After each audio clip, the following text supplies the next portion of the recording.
आखिर हम राम को भगवान क्यों माने? राम तो राजा थे। अगर भगवान मानना है, राजे को भगवान माना जाए तो राजा हरिश्चंद्र को भी मान सकते हैं।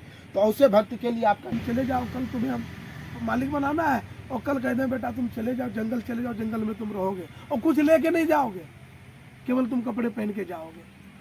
वो तो कोर्ट कचहरी तुरंत कोर्ट कचहरी पहुंचेगा। तुरंत तो किसी दीनहीन के प्रति हो रहा हो, चाहे वो पशु पक्षी जटायु के प्रति रहा हो, चाहे वो सबरी क्यों ना हो, हाँ। चाहे वो क्या नाम है बांदर भालू क्यों ना हो, हर व्यक्ति के प्रति, हर एक प्राणी के प्रति, हर एक जीवात्मा के प्रति उनका स्नेह भावना रहा है। प्यार वीडियो लेकर के सामने आते हैं किसी भी बाबा के साथ। हम पूर्व में एक बाबा का इंटरव्यू चलाए थे, वो भागवत कथा कहते थे। जी।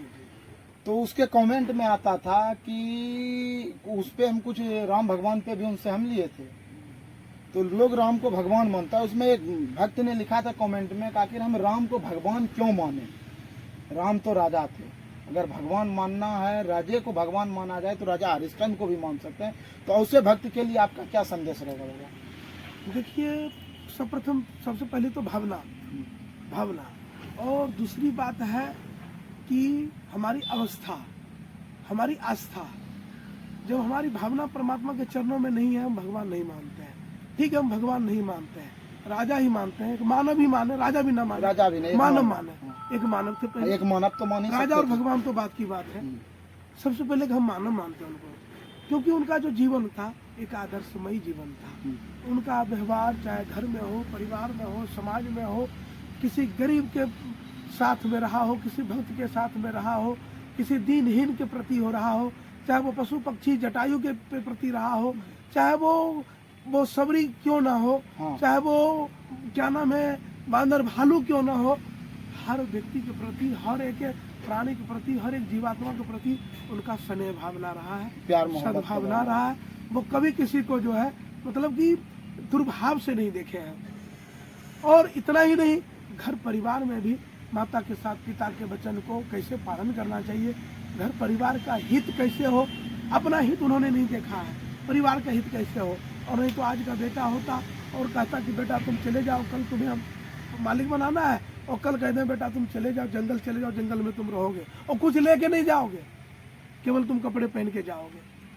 वो तो कोर्ट कचहरी तुरंत कोर्ट कचहरी पहुंचेगा। तुरंत पिता के ऊपर, यानी अभी का पुत्र कुपुत हो चुका है। कुपुत हो चुका है।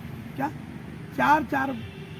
चार बेटों को एक बाप खिला पिला के बड़ा करता है, पाल पोस के बड़ा करता है, कपड़ा देता है, भोजन देता है, दवाई देता है, शिक्षा देता है, सब कुछ देता है। फिर भी बाप थकता नहीं है, अपने लिए खाता नहीं, लेकिन बेटे के लिए खाने का व्यवस्था, प्रतिबंध सब कुछ करता है। लेकिन आज का बेटा, 4 बेटा मिल करके बाप ने जिंदगी भर कमाया, खून पसीना किया, डॉक्टर बनाया, अफसर बना दिया, इंजीनियर बना दिया, और वो बेटा इससे जगह पैसा कमा रहा कि पिताजी को एक लोटा पानी नहीं दे सकता है। किस काम का? किस काम का वो विकास, किस काम का वो उन्नति, किस काम का वो प्रगति? आखिर हर एक कि हम अपने जननी को, अपने जनक को, जननी मैंने माता, जनक मैंने पिता, जननी और जनक की हम सेवा ही नहीं कर पा रहे, क्या मतलब निकला? सर्वप्रथम हमारे जननी जनक और माता पिता दोनों। माता पिता की सेवा अनिवार्य है। अगर माता पिता की सेवा हम नहीं कर सकते हैं, कर पाएंगे, तो हमारी आने वाली पीढ़ी वो भी तो हमारी सेवा नहीं करेगी। जो दुख हम अपने माँ बाप को दे रहे हैं वो दुख तो हमारे बेटे भी देंगे ना, क्योंकि वो देख रहा है कि आप बाबा के साथ क्या कर रहे हैं, वो देख रहा है कि हमारे बाबा के साथ हमारे पिताजी क्या कर रहे हैं बूढ़े होने के बाद। राम, इस बात से तो यही बाबा मेरे समझ में जाता है कि राम भगवान, राम को अगर जो भगवान नहीं मानते हैं ना माने। हम कहते भी हैं कि नहीं कि राम को आप भगवान मानिए, लेकिन एक आदर्श, उनका जीवन एक आदर्शमयी था, उनका एक चरित्र बहुत बढ़िया था, उनका चित्र बहुत सुंदर था। इसी वजह से भगवान श्री राम को भगवान का दर्जा मिला। भगवान बनता कौन है? भगवान बनता कौन है? भगवान तो हम ही आप बनते हैं, हम ही आप राक्षस बनते हैं। भगवान का मतलब थोड़े कोई दूसरा टपक के आएगा। हम आप जब अच्छे कर्म करते हैं तो भगवान बनते हैं, जब बुरे कर्म करते हैं तो शैतान बनते हैं, राक्षस बनते हैं, और जब राक्षस बनते हैं तो भोगना पड़ता है। और जब भगवान बनते हैं, भाग्यवान जो है वही भगवान है। भगवान कौन है? जो सही करे, अच्छा करे, सत्कर्म करे, हर व्यक्ति के प्रति अच्छा सोचे। आपके प्रति कितना भी कोई गलत सोचे, फिर भी आप उसके प्रति अच्छा सोचिए। क्या एक दिन आपकी अच्छाई सोचते सोचते उसको एक दिन उसके अंदर जो दुर्भाव है वो बदल ही देगा, बदल देगा, वो अपने रास्ते पर आ जाएगा। साथ ही